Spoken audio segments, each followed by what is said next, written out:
नमस्कार दोस्तों, मैं रोहन शर्मा स्वागत करता हूं सभी का आपके अपने चैनल सतत प्रवाह में।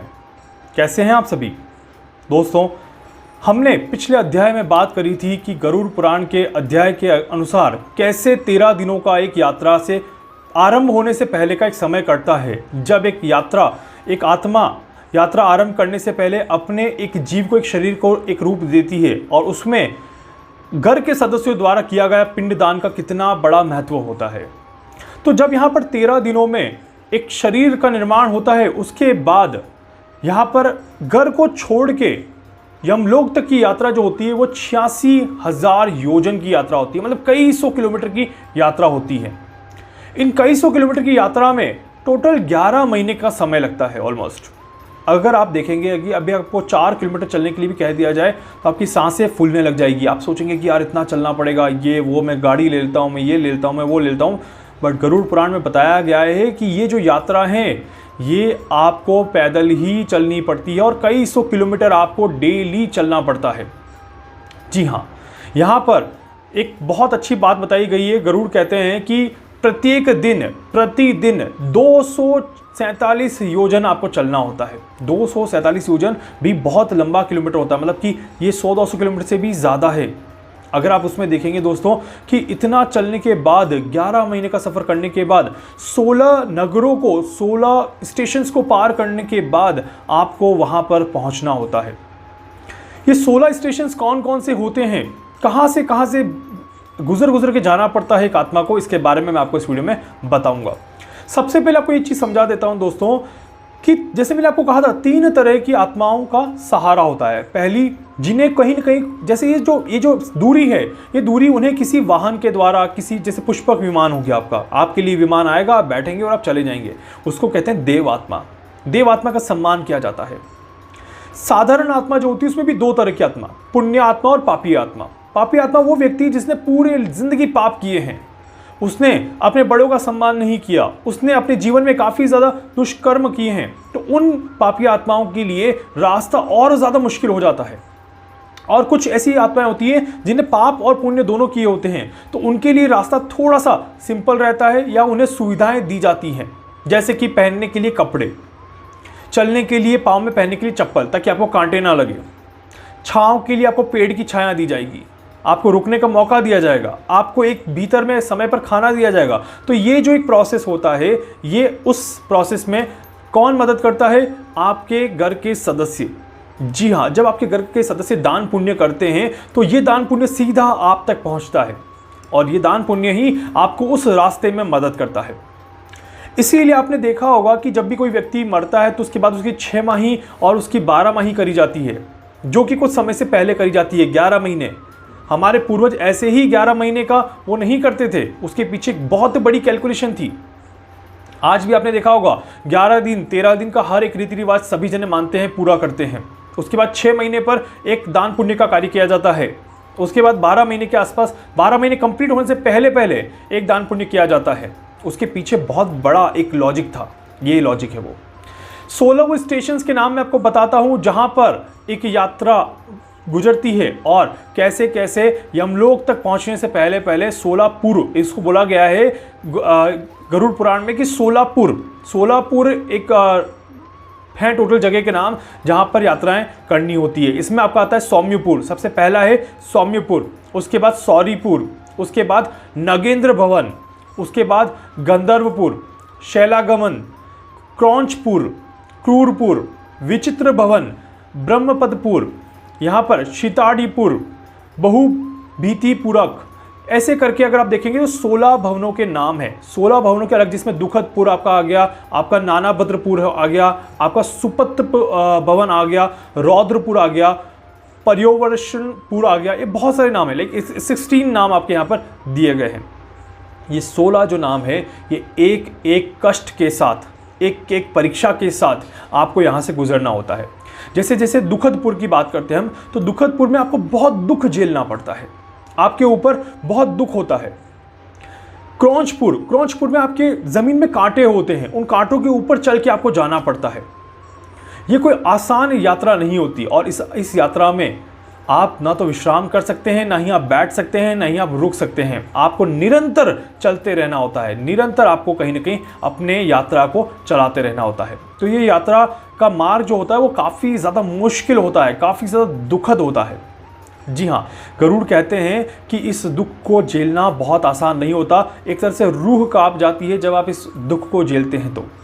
जी हाँ, यहाँ पर वृक्ष की छाया नहीं है, विश्राम करने के लिए जगह नहीं है, खाने के लिए अन्न नहीं है, पहनने के लिए कपड़े नहीं है, और काफ़ी ज़्यादा आपको मुसीबतों का सामना यहाँ पर करना पड़ता है। उसके बाद ही एक जीव इस यात्रा को पार करके पहुंचता है। इतनी गर्मी, 12 सूर्य एक साथ खड़े हों, इतनी गर्मी होती है। बर्फ इतनी पड़ती है कि बहुत ठंडा बर्फीला मैदान होता है। तो इसीलिए दोस्तों वहाँ पर आपको जानवर भी मिलते हैं, वहाँ पर आपको एक अलग ही दुनिया, जहाँ पर आपको अगर कोई जानवर मिलेगा तो वो काटने को दौड़ेगा, जहाँ पर अगर आपको कोई कांटा मिलेगा तो वो चुभेगा, और वहाँ पर आपको अलग अलग चीज़ों से होकर गुजरना पड़ता है। ये जो यात्रा होती है दोस्तों, ये यात्राएं बहुत मुश्किल होती हैं, और इन 16 पुरों की यात्रा, इन 16 नगरों की यात्रा करने में आपको पूरे के पूरे 11 महीनों का समय लगता है। इन 11 महीनों में आपको चढ़ना भी होता है, आपको चलना भी होता है, आपको रोना भी आता है, आपको हंसना भी आता है, और हर तरह के आप इस यात्रा में क्या करते हैं, इस यात्रा में आप अपने परिवार को याद करते हैं। इस यात्रा में आप अपने द्वारा किए गए कर्मों को याद करते हैं कि मैंने कितने पाप किए थे, मैंने कितने पुण्य किए थे। देखिए, पाप और पुण्य का लेखा जोखा जो है वो ऊपर लिखा हुआ है, बट उसको आपको निरंतर याद कराया जाता है कि आपने ये पाप किया था, आपने ये पाप किया था, आपने ये पुण्य किया था। इस तरह से ये लेखा जोखा दिखाया जाता है। इसीलिए दोस्तों यहाँ पर कहा गया है कि शुरुआत का जो 1 साल होता है वो हर परिवार के लिए काफ़ी ज़्यादा महत्वपूर्ण होता है। जिस किसी की भी व्यक्ति के घर में कोई मृत्यु होती है तो शुरू का 1 साल काफ़ी ज़्यादा इंपॉर्टेंट होता है, और 1 साल तक उसके परिवारजनों को दान पुण्य समय समय पर करते रहना चाहिए। जिस व्यक्ति की मृत्यु हुई है, जिस तिथि पर उस व्यक्ति की मृत्यु हुई है, उस तिथि पर दान पुण्य करते रहें तो उस दान पुण्य का फल उस व्यक्ति को उस कठिन मार्ग की यात्रा में मिलता रहता है, और वहाँ पर चीज़ें कहीं ना कहीं पॉजिटिव डायरेक्शन में जाती हैं। और चीज़ें जब पॉजिटिव डायरेक्शन में जाएंगी, जब उस व्यक्ति को कहीं ना कहीं उस दान पुण्य का फल मिलेगा तो उसे राहत महसूस होगी, उसे अपने परिवार पर गर्व होगा, उसे लगेगा कि उसने एक अच्छे कुल में, एक अच्छे परिवार में जन्म लिया था, और वहाँ पर उसको आज ये अच्छा फ़ायदा मिला कि उसके परिवार ने उसके लिए कुछ किया। जी हाँ, काफ़ी बार ऐसी भी आ जाती है कि एक आग का दरिया है, आप नहीं जा सकते, पार करना मुश्किल हो रहा है।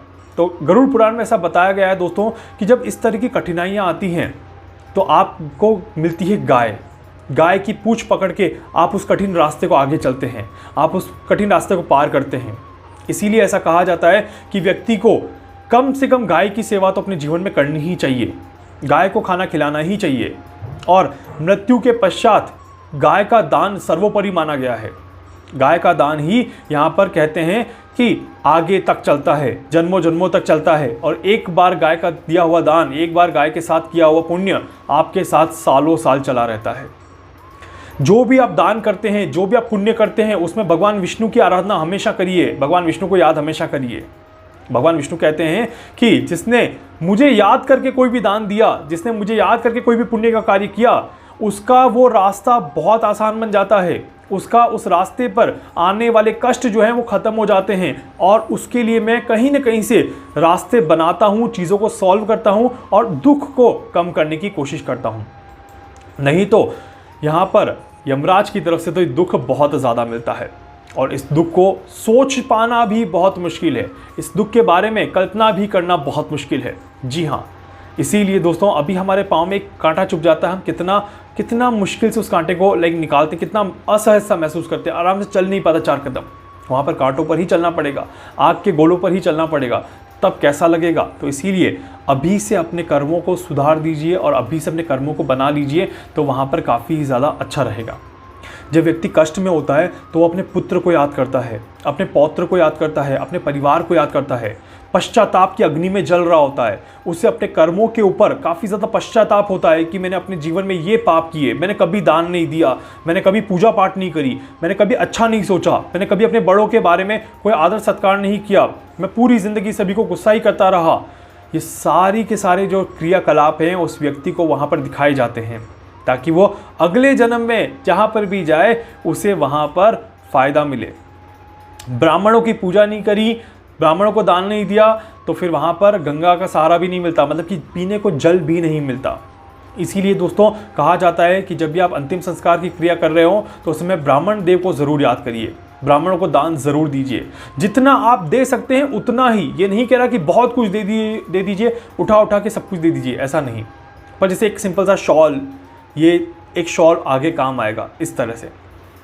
तो यहाँ पर ये काफ़ी सारी चीज़ें होती है और ऐसे में जब उन्हें दुख होता है, जब उस आत्मा को कष्ट होता है, तो परिवार वालों को भी बुरे बुरे स्वप्न आते हैं। परिवार वालों को भी स्वप्न में वो परेशानियाँ देखने को मिलती है। परिवार वालों को भी स्वप्न में लगता है कि चीज़ें कहीं ना कहीं ख़राब हो रही है। जी हाँ, और जब उन्हें खुशी मिलती है तो वही आशीर्वाद के रूप में वो स्वप्न आपको यहाँ पर देखने को मिलता है। तो इसीलिए दोस्तों गरुड़ पुराण में ये बताया गया है कि ये जो यात्रा है, ये यात्रा एक बहुत ही अच्छी यात्रा होती है। अब मैं आपको बताऊंगा कि इन 16 स्टेशंस में किस तरह से कहाँ यात्रा चलती है और कहाँ पे कितने दिन तक क्या क्या करना पड़ता है, क्या क्या क्रियाकलाप होते हैं, कैसे कैसे व्यक्ति आगे बढ़ता है और कैसे अपने इन 16 स्टेशंस की यात्रा को पार करता है। हम एक एक स्टेशन को समझेंगे, हम देखेंगे कहाँ पर किस तरह से कैसी परिस्थिति हो रही है, कहाँ कितने दिन लगेंगे, कहाँ कितने महीने लगेंगे। ये सारी चीज़ें हम आने वाले अध्याय में ज़रूर देखेंगे। तो दोस्तों उम्मीद करता हूँ कि आपको भी गरुड़ पुराण का महत्व समझ में आ रहा होगा और आपको भी समझ में आ रहा होगा कि कैसे आपको अपने जीवन को सुधारना है और कैसे आपको अच्छे डायरेक्शन में अपने आप को लेके चलना है। उम्मीद करता हूँ ये आज का सेशन आपको अच्छा लगा होगा, आज का वीडियो आपको अच्छा लगा होगा। वीडियो को लाइक कर दीजिए, चैनल को सब्सक्राइब कर दीजिएगा, बेल आइकन पर क्लिक कर दीजिएगा। इसके अलावा अगर आप मुझसे कुछ पूछना चाहते हैं, कुछ जानना चाहते हैं, अपनी कुंडली का एनालिसिस कराना चाहते हैं या अपने लिए कुछ समझना चाहते हैं, आप मुझसे संपर्क कर सकते हैं। मैं पूरी कोशिश करूंगा आप सभी की हर संभव मदद यहाँ पर कर सकूं। धन्यवाद।